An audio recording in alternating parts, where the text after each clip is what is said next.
Bismillahirrahmanirrahim, em nome de Allah, misericordioso, misericordiador. O Ramadã é o mês de valorizar o tempo.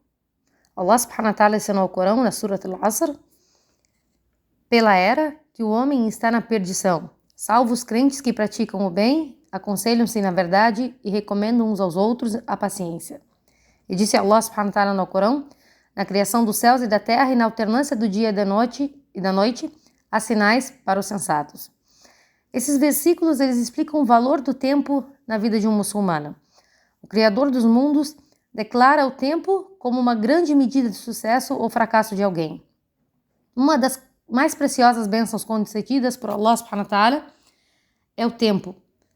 E o tempo foi mencionado no Alcorão Sagrado em vários versículos, onde Allah subhanahu wa ta'ala descreveu a sua grandeza.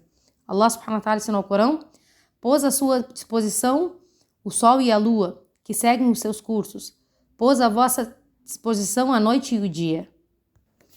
Allah subhanahu wa ta'ala também nos lembra dessa grandeza, dessa bênção, quando ele faz um voto pelo tempo em vários versículos do Alcorão, pelo dia, pela noite, pelo amanhecer, pela manhã, pelo pôr do sol, sempre nos lembrando da importância e valor. Em outro versículo, Allah subhanahu wa ta'ala repreendeu aqueles que desperdiçam o tempo que ele lhes concedeu, gastando-o de forma descuidada e pensando que tudo o que eles precisam de mais tempo em suas vidas para fazer o bem, a fim de que possam sair melhor na outra vida. Allah subhanahu wa ta'ala ensinou ao Corão, e aí clamarão, ó Senhor nosso, tira-nos daqui, que agiremos de uma forma diferente da que agíamos. Acaso não vos prolongamos as vidas para que quem quisesse refletir pudesse fazê-lo, e não vos chegou o admoestador?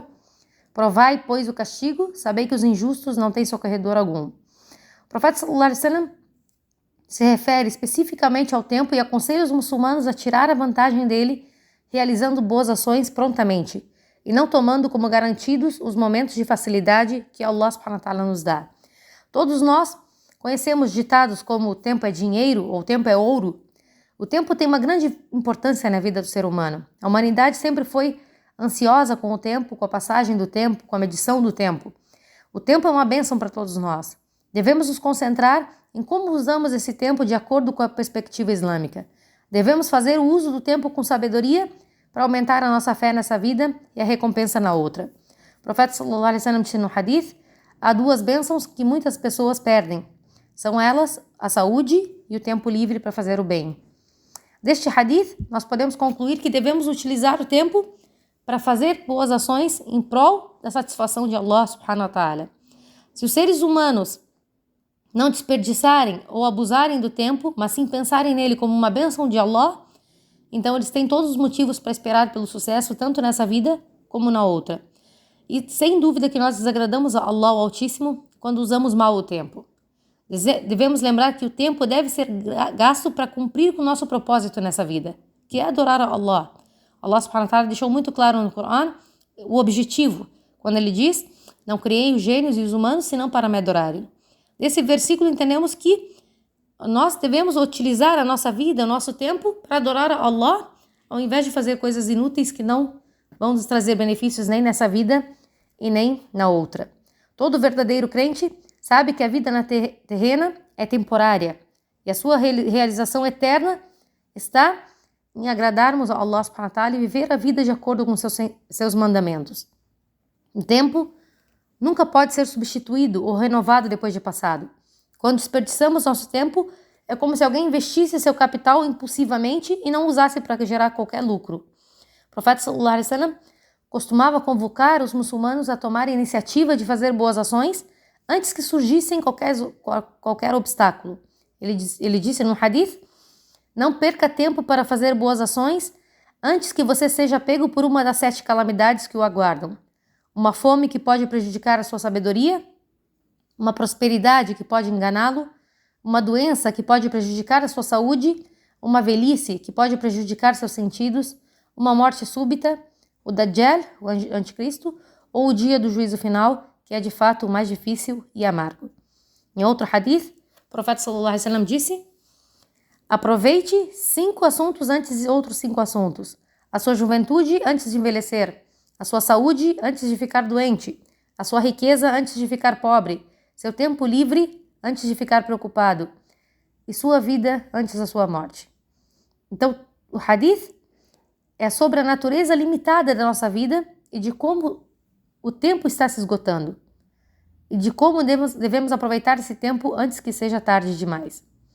O tempo que nos é dado neste mundo é tudo que nós temos para semear as sementes de boas ações, com a esperança de colhermos as recompensas na outra vida.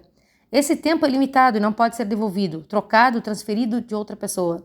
É um jogo perdido, a menos que nós aproveitemos ao máximo. O profeta sallallahu alaihi wasallam disse em outro hadith: esteja nesse mundo como se você fosse um estranho ou um viajante. E também, o tempo passará rapidamente no final dos tempos. Como o profeta sallallahu alaihi wasallam disse, a hora do dia do juízo não começará até que o tempo passe rapidamente. Então, um ano será como um mês será como uma semana, e uma semana será como um dia será como uma hora, e uma hora será como a queima de uma trança de folhas de palmeira. Isso significa que o tempo se tornará curto, não haverá baraka, não haverá bênção nele, e o benefício que uma pessoa tem em um dia, por exemplo, será o equivalente ao benefício que ela costumava ter em uma única hora. E nesse mundo de mudanças rápidas de hoje, onde as distrações abundam e ritmo de vida parece cada vez mais rápido, a importância do tempo se torna ainda mais evidente. As mídias sociais, a tecnologia, o entretenimento moderno podem facilmente consumir nossos dias, deixando pouco espaço para reflexão, para adoração e para o autoaperfeiçoamento. Então é essencial que nós reconheçamos que essas são distrações que são testes de como nós utilizamos o nosso tempo. Então, aproveitamos agora o Ramadã, essa oportunidade para transformar todas as nossas atividades diárias, todos os nossos movimentos na vida como atos de adoração. E isso pode ser feito simplesmente trazendo as intenções corretas. O profeta sallallahu alaihi wasallam disse: as ações são julgadas pelas intenções. Então, quando redirecionamos o nosso foco, cada simples ato pode se tornar significativo. O ato de sentar para comer pode se tornar um momento de reflexão, enquanto ponderamos sobre a menor bênção e tracionamos nossa mente para o Criador. Por exemplo, nosso trabalho diário pode ser um ato de adoração, se nós acompanharmos com a intenção de ganhar e, consequentemente, fornecer boas provisões para nossa família. Passar tempo com a nossa família num parque, por exemplo, também pode nos render recompensas, se a nossa intenção for fortalecer os laços de parentesco. Então, podemos estar em um estado de devoção com a mais simples das ações. Podemos extrair o valor espiritual de cada segundo de nossas vidas. A nossa tarefa, então, é estar constantemente cientes de que estamos nesse mundo para servir a Allah. Portanto, devemos sempre vincular nossas atividades cotidianas ao conceito mais amplo de adoração no Islã. Então, o muçulmano deve se esforçar para organizar o seu tempo neste mês abençoado, para que ele não perca uma grande oportunidade de fazer mais boas ações. Como disse Allah subhanahu wa ta'ala no Alcorão sobre o Ramadã, são dias contados. E nesses dias contados nós obtemos grandes recompensas. Portanto, não vamos desperdiçar esses dias e que Allah subhanahu wa ta'ala nos conceda o êxito.